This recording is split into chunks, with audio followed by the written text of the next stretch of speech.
नमस्कार, आप देख रहे हैं देवभूमि लाइव और मैं हूं आपके साथ सरिता तिवारी। करते हैं खबरों की शुरुआत। मुख्यमंत्री पुष्कर सिंह धामी ने सचिवालय में चल रहे कोविड टीकाकरण कैंप का निरीक्षण किया। मुख्यमंत्री ने अभियान में जुटे स्वास्थ्य विभाग के कर्मियों को उत्साहवर्धन दिया। साथ ही टीका लगवाने आए सचिवालय कर्मियों और उनके परिजनों से भी मुख्यमंत्री ने बातचीत की। मुख्यमंत्री ने कहा कि प्रदेश में टीकाकरण अभियान में और तेजी लाई जाएगी। प्रदेश के दूरस्थ क्षेत्र में टीकाकरण के कैंप लगाए गए हैं। सीएम धामी ने कोविड टीकाकरण कैंप का यहां पर निरीक्षण किया।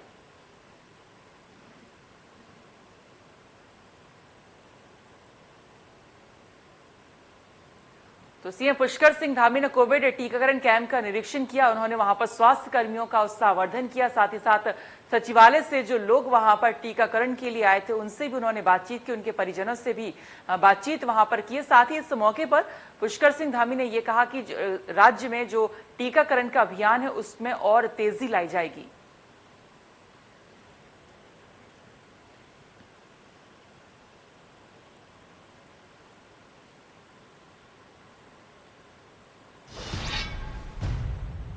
बीजेपी के राष्ट्रीय महामंत्री संगठन बीएल संतोष प्रदेश बीजेपी की चुनावी तैयारियों का जायजा ले रहे हैं। वो प्रदेश संगठन के वरिष्ठ नेताओं के अलावा अलग अलग कई बैठकें एक एक कर ले रहे हैं। चुनावी रोड मैप पर भी वो संगठन की अब तक की जो प्रगति है उस पर चर्चा कर रहे हैं।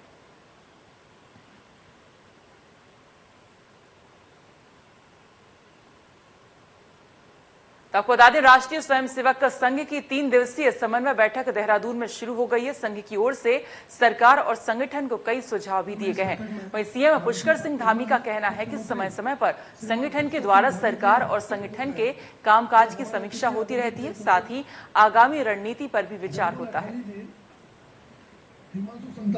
सामान्य तौर पर संगठन में जो उत्तराखंड के विभिन्न विषय होते हैं और कैसे उनमें गति देनी है, कैसे उनको तेजी से काम चलना है, कैसे समाज के साथ, संगठन के साथ, सब लोगों का एक साथ समन्वय हो, उसके लिए ऐसी बैठकें नियमित रूप से चलती रहती हैं। वही बैठक मंत्रिपरिषद की बैठक नहीं थी। आज भारतीय जनता पार्टी में 3-4 अलग अलग कमेटियां बनाई हैं और उन कमेटियों में कोई प्रचार कमेटी है, कोई जो है अलग अलग कमेटियां, उसकी बैठक हुई है। पौड़ी जिले में बादल फटने से भारी नुकसान हुआ है। 3 घंटे तक चली मूसलाधार बारिश से आधे दर्जन से अधिक गांव में मकानों और गौशालाओं को क्षति पहुंची है। बड़े पैमाने में फसल बर्बाद हुई है। मोटर मार्ग जगह जगह बंद हो चुके हैं। प्रभावित क्षेत्र में बिजली आपूर्ति, इंटरनेट सेवा भी बार बार बाधित हो रही है, जिससे अभी क्षेत्र में हुए नुकसान की पूरी जानकारी नहीं मिल पाई है। प्रशासन ने हालात का प्रारंभिक स्तर पर जायजा लिया। ग्रामीण स्तर पर सर्वेक्षण बाकी है। घरों, खेतों, फसलों, रास्तों, सड़कों और पुलों को भारी नुकसान हुआ है।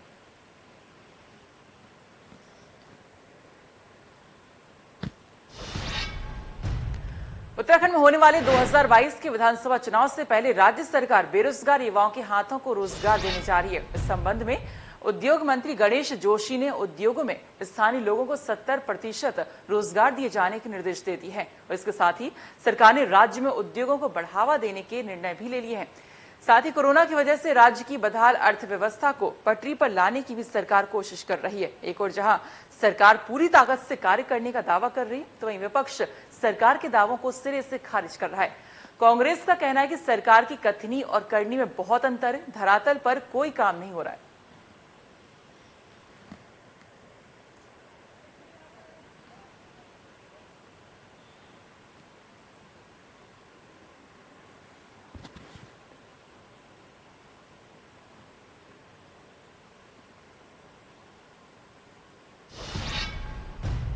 साइबर क्राइम और हनी ट्रैप के मामले में लगातार यहां पर बढ़ोतरी हो रही है। हल्द्वानी में हनी ट्रैप का नया मामला सामने आया है। यहां यूथ कांग्रेस के प्रदेश प्रवक्ता हनी ट्रैप का शिकार हो गए। पीड़ित के मुताबिक व्हाट्सएप पर वीडियो कॉल कर एक युवती ने उन्हें जाल में फंसाया। वीडियो को एडिट कर यूथ कांग्रेस के प्रवक्ता को लगातार वायरल करने की धमकी मिल रही है, जिसके एवज में अब उनके पैसे की डिमांड भी की जा रही है। और इस घटना से गुस्साए प्रवक्ता ने कार्यकर्ताओं ने एसपी सिटी में शिकायत की और इस मामले में तत्काल जांच कर उचित कार्रवाई करने की मांग की है। मामले की गंभीरता को देखते हुए एसपी सिटी ने मामले की जांच साइबर सेल हल्द्वानी को सौंपकर उचित कार्रवाई करने के आदेश दे दिए हैं।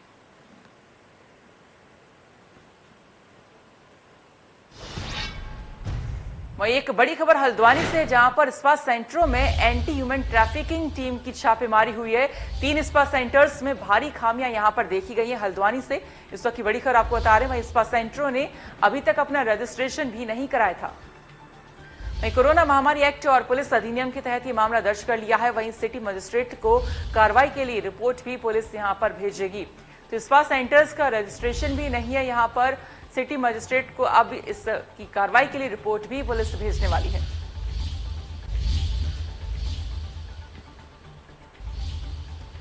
बड़ी खबर हल्द्वानी से है, जहां पर स्पा सेंटर्स में एंटी ह्यूमन ट्रैफिकिंग टीम पहुंची है।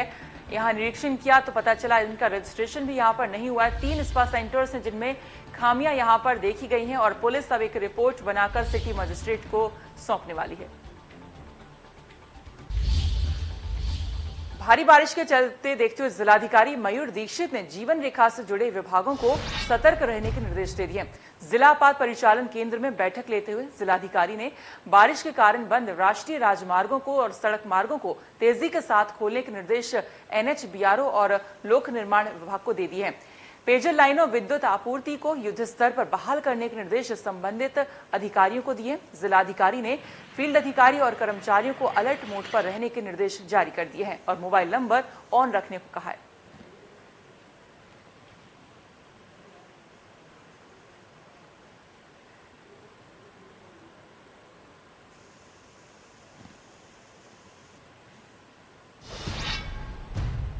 बाजपुर में विश्व हिंदू परिषद के कार्यकर्ताओं ने हिंदुओं की आस्था का केंद्र बद्रीनाथ धाम को बदरुद्दीन शाह बताने वाले मौलवी के खिलाफ सीओ वंदना वर्मा को तहरीर देकर कार्रवाई की मांग की है।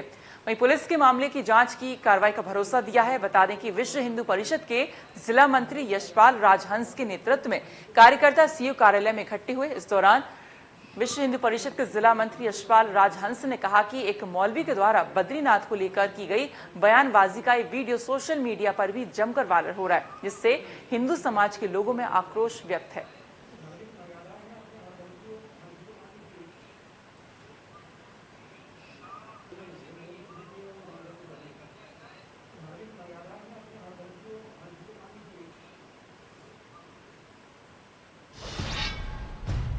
उत्तराखंड कांग्रेस संगठन में नई टीम बनने के बाद लगातार चुनावी तैयारियां युद्ध स्तर पर शुरू हो चुकी हैं और इसी के चलते कांग्रेस मैनिफेस्टो कमेटी की पहली बैठक शुरू हो गई है। इस बैठक में सभी पदाधिकारी मौजूद रहे और बाकी पदाधिकारी वीडियो कॉन्फ्रेंसिंग के जरिए मौजूद रहे।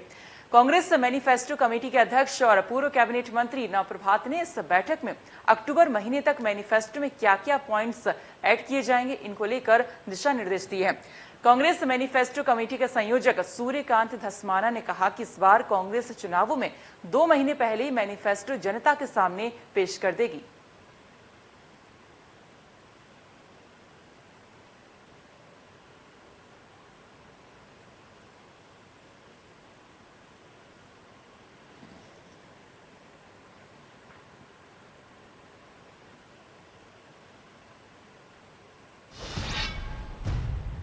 कांग्रेस के पूर्व प्रदेश अध्यक्ष और चुनाव संचालन समिति के सदस्य किशोर उपाध्याय ने कहा कि 2022 के चुनाव में कांग्रेस पार्टी किसी के नाम पर वोट न मांगकर एजेंडे पर वोट मांगेगी, जो लोगों के जीवन में खुशी लाएगा। उन्होंने कहा कि उत्तराखंड प्रदेश जीरो कार्बन स्टेट है। 2022 के चुनावों को नई दृष्टि से देखना चाहिए।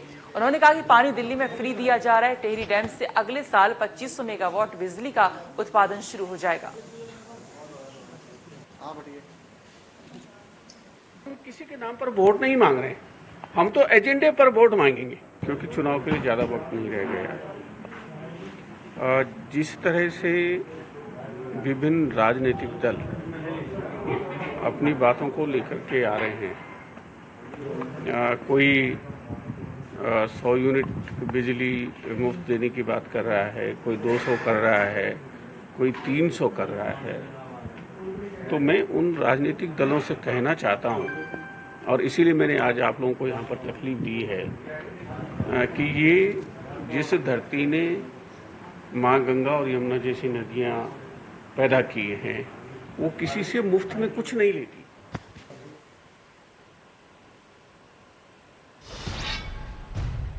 उत्तराखंड कांग्रेस संगठन के नए प्रदेश अध्यक्ष गणेश गोदियाल ने इंडिया न्यूज से खास बातचीत करते कहा कि उत्तराखंड कांग्रेस की नई टीम में सभी अनुभवी लोग हैं और इसलिए उन्हें अभी अनुभवी को फायदा उठाते हुए हम 2022 में सत्ता पर काबिज होंगे। प्रदेश अध्यक्ष गणेश गोदियाल ने कहा कि बीजेपी को कोऑर्डिनेशन कमेटी की बैठक सिर्फ भय मंथन है और कुछ नहीं। गणेश गोदियाल ने बीजेपी पर कड़ा प्रहार करते हुए कहा कि जनता ने इनको बहुमत, विकास और रोजगार देने के लिए किया था, न कि मुख्यमंत्री बनाने के लिए। गणेश गोदियाल ने कहा कि अगले 5 साल उत्तराखंड का विकास और बेरोजगारों को रोजगार दिया जाएगा। हमारे साथ मौजूद है कांग्रेस संगठन के नए प्रदेश अध्यक्ष गणेश गोदियाल और उनके सामने अभी चुनौती ये है कि 5 महीने बाद दिसंबर तक उनके पास अभी जो सरकार के पास कार्यकाल है चुनाव शुरू हो जाएंगे। सर, आपने एक कोऑर्डिनेशन कमेटी बनाई है, कार्यकारी सबको काम दिया है और बहुत जल्दी में, क्योंकि हमने पदभार संभाला उसके बाद तुरंत अगले दिन बैठेंगे। किस तरीके से देखते हैं और किस तरीके से 22 के लिए कामकाज देखते हैं? आप ही लोग का कहना है कि कम समय में बड़ी जवाबदारी दी है, तो जब बड़ी जवाबदारी है तो उसके लिए बड़ी टीम भी है और उस टीम का सदुपयोग करना। हमारे पास सभी राज्य स्तरीय नेता हैं जिनका जनाधार राज्य के हर कोने में है, तो निश्चित रूप में उस टीम का उपयोग पार्टी के हित में और राज्य के हित में, राज्य की जनता के हित में उसका उपयोग किया जाए, ये महत्वपूर्ण है और इसी के चलते सबको अलग अलग काम जो है सौंप दिए गए। अच्छा, आपने बहुत नजदीकी से पहाड़ देखा, मैदान देखा और मुद्दे, असल में किन मुद्दों को लेके आप चुनावों में जाएंगे और किन मुद्दों को लेके आप घोषणा पत्र में शामिल करेंगे?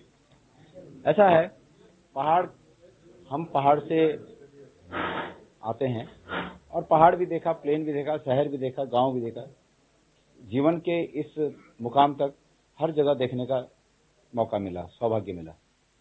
जो हमारी दिक्कत है वो सबसे बड़ी दिक्कत है बेरोजगारी की दिक्कत। हमने 2016 में जब हम चुनाव में गए उसके पहले हमने वादा किया था कि भाई हम जिसको भी जॉब कार्ड देंगे हम उसको सरकार में आने के बाद उसके जॉब का इंतजाम करेंगे, उसके रोजगार का इंतजाम करेंगे। हमने जितने भी जॉब कार्ड उस समय बांटे थे, मैं आज ये यहाँ पर आपके चैनल के माध्यम से घोषणा करता हूँ कि जिन जिन व्यक्तियों ने वो जॉब कार्ड संभाल के रखे हैं या जिनको भी हमने जॉब कार्ड बांटे थे, हम सबको रोजगार का प्रबंध करेंगे, उनको रोजगार देंगे और अगला 5 साल हमारा रोजगार कार्यकाल। वहीं उत्तराखंड में मूसलाधार बारिश का अलर्ट जारी है। यहाँ पर प्रदेश के 7 जिलों में रेड अलर्ट जारी किया गया है। कैंपटीफॉल ने यहाँ पर विकराल रूप ले लिया है। तालाब में ये कैंपटीफॉल यहाँ पर तब्दील हो चुका है, जहाँ पर पर्यटक अक्सर यहाँ पर जाते हैं और इसी एरिया को खासकर रेड अलर्ट में भी लिया गया है और प्रदेश के 7 जिलों को रेड अलर्ट में यहाँ पर कर दिया है। तो अब कहीं ना कहीं आशंका ज्यादा यहाँ पर खतरे की, तो इसीलिए ये लैंडस्लाइड भी कई जगहों पर हो रहा है, इसीलिए मौसम विभाग ने यहाँ पर रेड अलर्ट जारी कर दिया है। लगातार लैंडस्लाइड की खतरनाक तस्वीरें सामने आने के बाद रेड अलर्ट 7 जिलों में यहां पर जारी कर दिया है, क्योंकि कई दिनों से लगातार भारी बारिश उत्तराखंड के कई जिलों में हो रही है।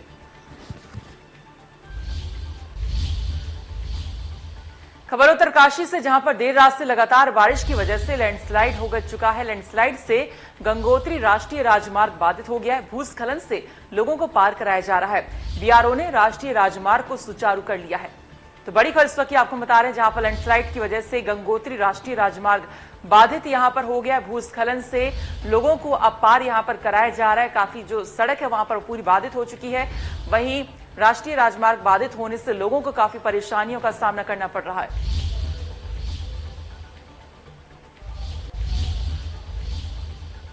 टिहरी में पहाड़ों पर हो रही लगातार बारिश की वजह से भूस्खलन और बाढ़ के कई मामले सामने आए हैं। बारिश से टिहरी में अधिक पानी आने से बाढ़ जैसे हालात बन गए हैं। उपजाऊ भूमि में मलबा आ गया है और जिस कारण धान की फसल बर्बाद हो गई है। बाढ़ आने से पंचायत भवन, विद्यालय और गौशालाओं को भी भारी नुकसान हुआ है। समाज सेवी अनूप बिष्ट की प्रशासन से मांग की क्षतिग्रस्त जो परिसंपत्तियां हैं इनको जल्द से जल्द मरम्मत इनकी कराई जाए और पीड़ित लोगों को उचित मुआवजा दिया जाए।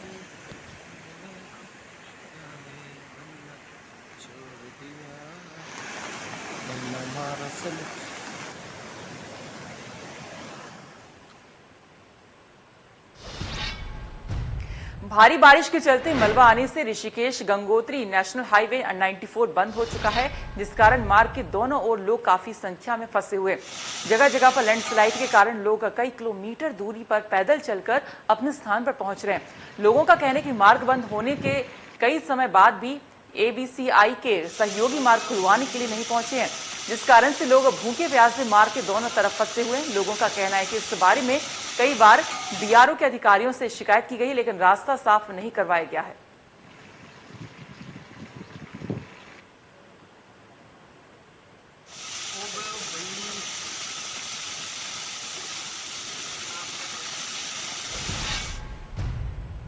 उत्तराखंड चुनाव संचालन समिति के अध्यक्ष पूर्व मुख्यमंत्री और कांग्रेस के राष्ट्रीय महासचिव हरीश रावत ने कहा कि उत्तराखंड में कांग्रेस की नई टीम नए जोश के साथ काम करेगी और 2022 में वापस कांग्रेस की सत्ता उत्तराखंड में आएगी। हरीश रावत ने इंडिया न्यूज से खास बातचीत करते हुए कहा कि भाजपा ने उत्तराखंड पर कुंभ में फर्जी टेस्टिंग का जो दाग लगा रखा है, उससे उत्तराखंड पूरा शर्मसार हुआ है। वहीं हरीश रावत ने कहा कि 19 दिन में आईसीयू में रहने के बाद उत्तराखंड के लोगों की दुआएं थी, जो कि मैं वापस इनके बीच आया हूं और मुझे महिलाओं और बेरोजगारों के लिए काम करना है। हमारे साथ मौजूद है चुनाव संचालन समिति के अध्यक्ष पूर्व मुख्यमंत्री और राष्ट्रीय महासचिव हरीश रावत। उनसे जानेंगे कि किस तरीके से जो नई टीम है, सर नई टीम ऊर्जावान है, कल एयरपोर्ट से लेके देहरादून तक सब कुछ पता लग गया, कैसा मानते हैं? कल उत्तराखंड जो है, कांग्रेस जो कुछ है, उसका एक बड़ा हिस्सा देहरादून में उमड़ घुमड़ पड़ा। उनको कोई लाया नहीं, वो स्वयं आए, स्वप्रेरित तरीके से आए। यही कांग्रेस की शक्ति है। अब नई टीम के ऊपर ये जिम्मेदारी है कि इस शक्ति को जो है वो एक ऐसी स्थायी ऊर्जा में बदलें जो उनको 2022 में सत्ता भी दे और आगे के लिए कांग्रेस को अगले 10 सालों 15 साल के लिए फिर से जो है अजेय पार्टी के रूप में परिवर्तित करे। सर कल आपका भाषण एक अलग भाषण था, क्योंकि बहुत सारे मैंने आपके भाषण सुने। एक अलग भाषण था जिसमें आपने कहा कि 19 दिन वो जो आप कोविड में रहे और उसके बाद महिलाओं को, बेरोजगारों को और उत्तराखंड के सम्मान को अगर लौटा नहीं सके, क्या था? मतलब वो एक भावना का पहल थी। देखिए, हकीकत है 19 दिन आईसीयू में रहने के बाद कोई 72 साल का आदमी जिंदा नहीं आता है। तो कोई ताकत तो थी जिसने मुझको वहां से जिंदा ला करके खड़ा किया। जो हालत मेरी थी, उस हालत के अंदर यदि मैं खड़ा हूँ और काम कर रहा हूँ तो कोई प्रेरणा तो है जो चाहती है, और मैं समझता हूँ वो एक ही प्रेरणा है कि मैं अपने उन भाई बहनों के लिए, उन नौजवानों के लिए जिनकी आशाएं बुझ रही हैं, हमारे जो लोग गुजर रहे हैं, बर्बाद हो रहे हैं, जो यहाँ का गरीब है उसके लिए कुछ कर सकूं, यहाँ के किसान के लिए, नौजवान के लिए कुछ कर सकूं। तो यही जितना मेरी ज़िंदगी का कुछ समय बाकी बचा है वो उसके लिए समर्पित है। सर उत्तराखंड को जो जानते नहीं है वो यहाँ फ्री बिजली देने की बात कर रहे हैं। भाजपा ने शासन किया, इतने सारे बेरोजगारों को नौकरी देने की। उत्तराखंड वाले जानते हैं कि 14 घंटे की बिजली को 24 घंटा, वो भी एक रोबोस्ट, एक पूर्ण बिजली के रूप में बदल करके देश के अंदर सबसे सस्ती बिजली देने का चमत्कार जो हरीश रावत कर सकता है। वो 100 यूनिट भी बिजली फ्री देगा, वो 200 यूनिट भी देगा। और जिस तरीके से राज्य शक्तिशाली होता जाएगा आर्थिक रूप से, और लोगों तक हम सुविधाएं बढ़ाते जाएंगे। उत्तराखंड विद्यालय शिक्षा परिषद 10वीं और 12वीं का रिजल्ट 31 जुलाई को घोषित करने जा रहा है और इस बार मेरिट लिस्ट के आधार पर घोषणा नहीं होगी। इस बार कोविड के चलते उत्तराखंड विद्यालय शिक्षा परिषद ने 10वीं और 12वीं की परीक्षा नहीं करवाई। इस बार उत्तराखंड बोर्ड में इंटरमीडिएट में 1,18,130 रेगुलर छात्रों ने आवेदन किया था, वहीं 4,068 प्राइवेट छात्र छात्राओं ने आवेदन किया था।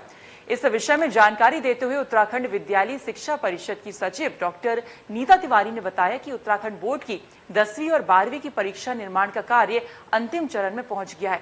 वहीं 31 जुलाई को हम परीक्षा फल की घोषणा करेंगे।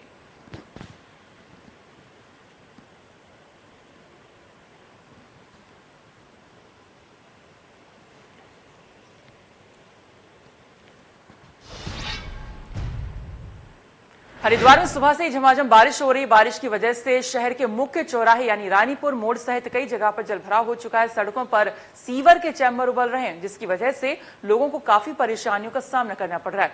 हरिद्वार से बारिश में जलभराव का जायजा लिया हमारे संवाददाता धर्मेंद्र चौधरी ने। हरिद्वार में सुबह से ही जोरदार बारिश पड़ रही है। इस समय हम मौजूद हैं कृष्णनगर मार्केट में। यहाँ देख सकते हैं कि जो सड़कें हैं वो पूरी तरह से जलमग्न हो गई हैं। सड़कों पे पानी भर गया है और काफ़ी जनजीवन अस्त व्यस्त कह सकते हैं इस बारिश की वजह से हो रहा है। हरिद्वार में कई जगह रानीपुर मोड़ के साथ ही जो मोती बाजार है या अन्य बाजार हैं वहाँ पर पानी भर गया है। आप देख सकते हैं कि ये सीवर के गड्ढे हैं सड़कों पर जो पूरी तरह से उबल रहे हैं और गंदा पानी सड़कों पर बह रहा है। तो जो नगर निगम के दावे रहते हैं उसकी पोल भी इस बारिश ने खोल के रख दी है। और ये सड़कें हैं, जो मुख्य सड़कें हैं, उसमें काफ़ी पानी यहाँ पर खड़ा हो गया है। और चूँकि बारिश से जहाँ एक तरफ लोगों को गर्मी से राहत मिली है, वहीं जनजीवन पूरी तरह से अस्त व्यस्त है। सड़कों पे पानी भरा हुआ है, जो मुख्य बाजार हैं वहाँ पर पानी भर गया है। हालांकि नगर निगम विभाग की टीम वहाँ पर लगी हुई है, पानी की निकासी बना रही है, लेकिन उसके बावजूद सुबह से लगातार बारिश पड़ रही है और बारिश की वजह से लोगों को काफ़ी परेशानियों का सामना करना पड़ रहा है। Dharmendra Chaudhary, India news, Haridwar. उत्तराखंड में मौसम ने फिर करवट बदल ली है। राजधानी देहरादून समेत प्रदेश के कई इलाकों में सुबह से ही बारिश जारी है। वहीं मौसम विभाग ने देहरादून समेत 5 जिलों में अगले 24 घंटे के भीतर भारी बारिश की संभावना जाहिर की है। पिथौरागढ़, बागेश्वर, नैनीताल, पौड़ी जैसे जिलों के लिए रेड अलर्ट जारी किया गया है। उत्तराखंड में मौसम ने एक बार फिर करवट बदली है और देर रात से ही राजधानी देहरादून समेत पहाड़ के कई क्षेत्रों में रुक रुक कर बारिश हो रही है। हालांकि मौसम विभाग ने पहले ही इस भविष्यवाणी कर दी थी मौसम को लेकर, जिसके बाद से ही आपदा विभाग की टीम, एसडीआरएफ की टीम, तमाम जिला प्रशासन की टीम अलर्ट मोड पर रखी गई है। हालांकि राजधानी देहरादून का आप नज़ारा देख सकते हैं, राजधानी देहरादून है जहां सुबह से ही रुक रुक कर बारिश हो रही है और कहा जा सकता है कि इस बारिश की वजह से अब जो जनजीवन है वो ज़रूर अस्त व्यस्त होता हुआ नज़र आ रहा है। लेकिन सबसे खास बात यह है कि जो मौसम विभाग का अलर्ट है वो न केवल राजधानी देहरादून बल्कि पर्वतीय क्षेत्रों के लिए भी अलर्ट जारी किया गया है, जिसमें कि अगर बात की जाए पिथौरागढ़, चमोली, रुद्रप्रयाग और उत्तरकाशी जो जनपद हैं, जो उच्च हिमालय क्षेत्र वाले जनपद हैं, इन जनपदों के लिए अलर्ट मोड रखा गया है। हालांकि इसको लेकर प्रशासन को भी कहा गया है कि वो भी मुस्तैदी से काम करें और कहीं ना कहीं अलर्ट मोड पर खड़े रहें। यानी कि जिस तरीके से लगातार बारिश हो रही है मूसलाधार, उसके बाद से ही जो प्रशासन है वो अलर्ट मोड पर है और साथ ही क्योंकि मौसम विभाग की भविष्यवाणी है तो आपदा विभाग की टीम को भी अलर्ट पर रहने के लिए कहा गया है। देहरादून से सुभाष कौर, इंडिया न्यूज़। और फिलहाल इसी के साथ देवभूमि लाइव में इतना ही, लेकिन बाकी खबरों के लिए आप देखते रहिए इंडिया न्यूज़। नमस्कार।